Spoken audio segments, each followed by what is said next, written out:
Goeienaand en welkom vanuit koue Johannesburg. Goeienaand, ons bied jou 'n samevatting van die dag se nuusgebeure.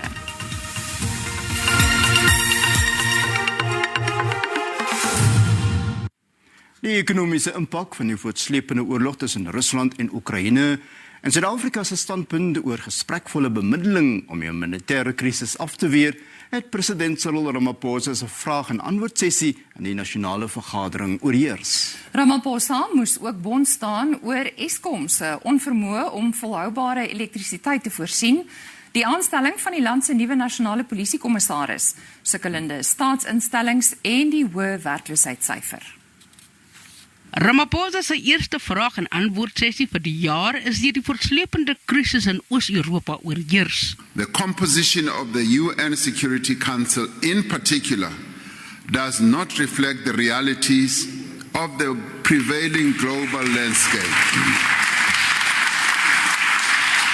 That a continent of 1.3 billion people does not have a significant voice in the United Nations Security Council is something of great concern. Die president sê planne is in plek om Suid-Afrikaners teen die ekonomiese gevolge van die oorlog te beskerm. We are deeply concerned about the continued rises in prices, particularly arising from the conflict that is ensuing between Russia and the Ukraine.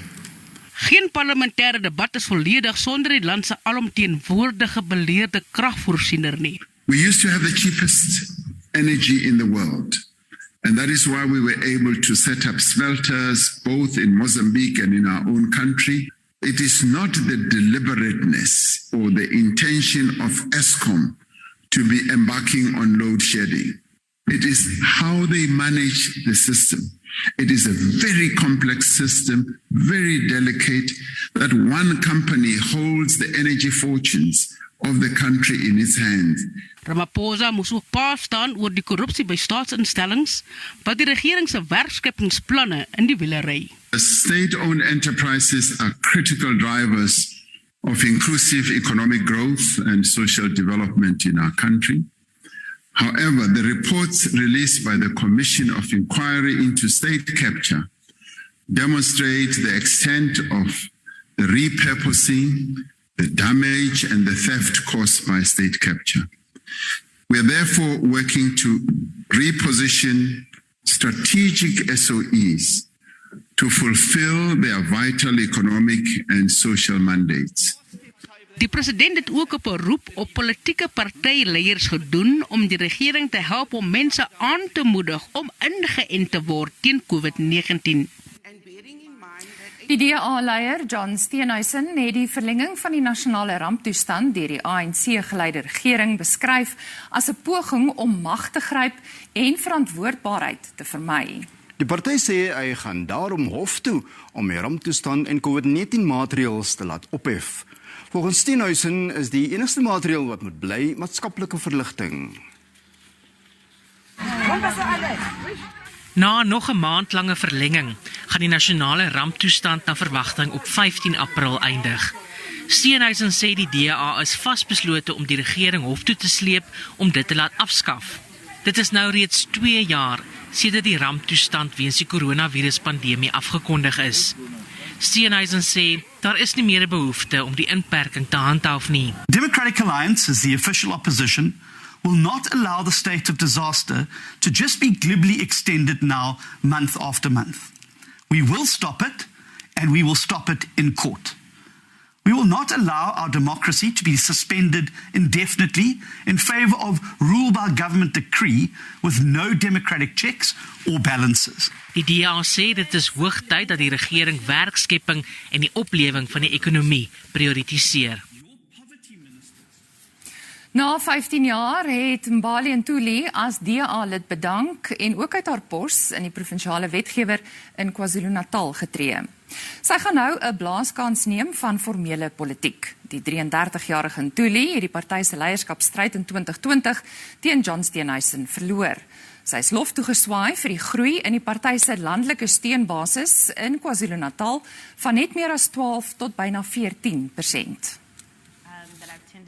Ntuli, wat in 2013 die party se jeugleier was, het later die DA se woordvoerder oor regeringskoördinering en tradisionele sake geword.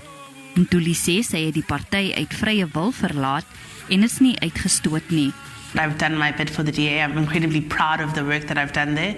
But there is now, I think, an opportunity for me, after some deep introspection, to really take a step back and from formal politics at least, and to go back to the communities, go back to the ground, and to do some more good work there. So I'm not lost to serving my country, but I think I'm better suited and I have more energies to do it elsewhere now. Die DA in die provinsie het Ntuli geloof vir haar bydrae. I think Mbali is a dynamic young lady and she resonates with people, and I think that's one of her biggest assets, and she certainly played a role, particularly in more rural constituencies where she built structures on the ground. Ntuli sê sy gaan nie by 'n ander party aansluit nie en maak binnekort 'n aankondiging oor haar toekomsplanne.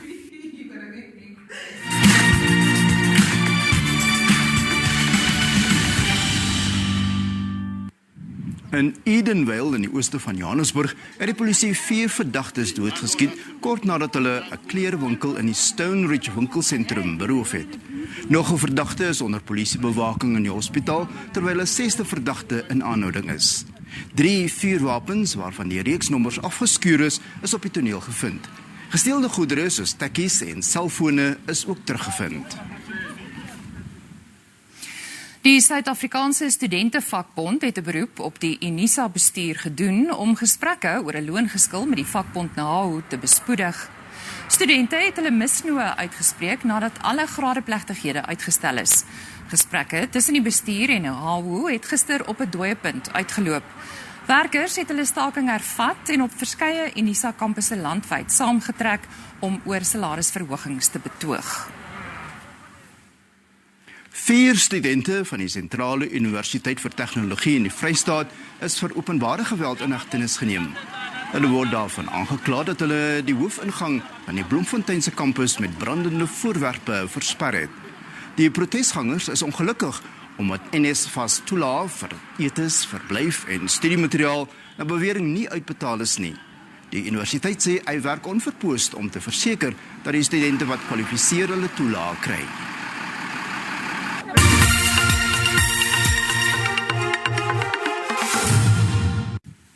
Sommige dele van die Noord-Kaap loop steeds deur onder 'n sprinkaanplaag wat verwoesting saai. Die boeregemeenskap sê die Sprinkane vernietig weiveld wat reeds deur droogte bedreig word. Agri Noord-Kaap sê die uitbreking kom oor 'n groot gebied voor en is dus moeilik om te bekamp.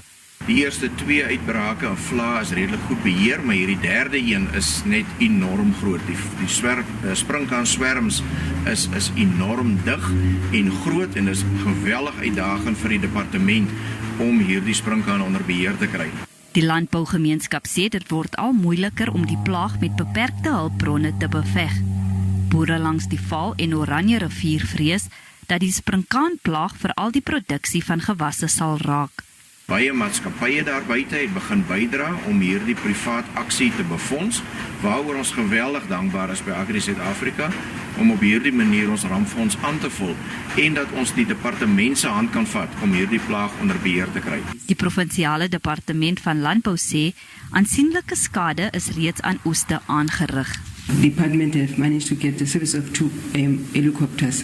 So we have controllers on the ground, and also we are working together with our stakeholders. Agri in Noord-Kaap is also working with the department to ensure that we have the controllers. Die swerm Sprinkane het oor meer as 30 plaasdorpe reg oor die provinsie getrek en het hul weg na die Wes- en Oos-Kaap gevind. Wetenskaplikes aan die Universiteit van Wes-Kaapland het 'n opgedateerde DNS-profielstel ontwikkel wat daarop gemik is om seksmisdadigers te identifiseer en die stryd teen geslagsgebaseerde geweld 'n hupstoot te gee. 'n Verwysings-DNS-databasis wat tydens die proses ontwikkel is, sal ook help om Suid-Afrika se genetiese diversiteit te bevestig. Geslagsgebaseerde geweld is as die tweede pandemie in Suid-Afrika bestempel, Volgens die nuutste misdaadstatistieke is meer as 11.000 verkrachtings tussen Oktober en einde Desember verlede jaar aangemeld. Die oorweldigende meerderheid van die slagoffers is vroue. Die universiteit sê die unique type Y10 DNS profielstel, wat meer as 2 dekades gelede deur navorsers by die instansie ontwikkel is ontwerp om te help om oortreders van seksuele aanrandings en geslagsmisdade te identifiseer, deur tussen manlike en vroulike DNS te onderskei. Die opgedateerde profielstel gaan egter 'n stap verder. This profiling kit is able to do that, where it can distinguish the male DNA from the female DNA, but take it a step further than that, where there's more than one accused, and identify DNA between males, even if they're related like brothers. Die stel is ontwikkel na aanleiding van 'n studie wat die DNS van sowat 2000 Afrikaanse mans gebruik het, wat 16 verskillende etniese groepe geïdentifiseer het. For the first time, what is exciting outside of the crime fighting bubble is that we can now look at unique ancestry of South Africans and Africans in the Southern African region. And that's quite exciting for the university. Die landwyse agterstand van DNS-toetse het 'n groot impak gehad op die howe se vermoë om oortreders aan die pen te laat ry. We believe that this is going to be a massive breakthrough in terms of addressing the high rates of under prosecution and under reporting as well. Daar word beplan om die stel in samewerking met plaaslike en ander Afrika-vennote kommersieel te vervaardig. Alhoewel dit onseker is wanneer polisie-laboratoriums die opgedateerde toetsstel sal kan gebruik, word die studie as 'n deurbraak beskryf. Vanessa Puna, SABC nuus, Kaapstad.